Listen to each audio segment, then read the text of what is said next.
міністрів укомплектувати штат бюро. Вимоги до кандидатів високі, а і зарплати відповідні. Як проходить набір у НАБУ, ексклюзивно показали нашому Секундаку.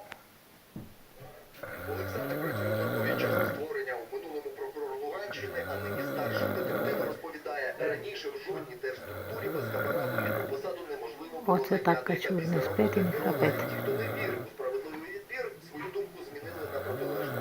Ніхто не хотів подаватися на перший конкурс, ще вагався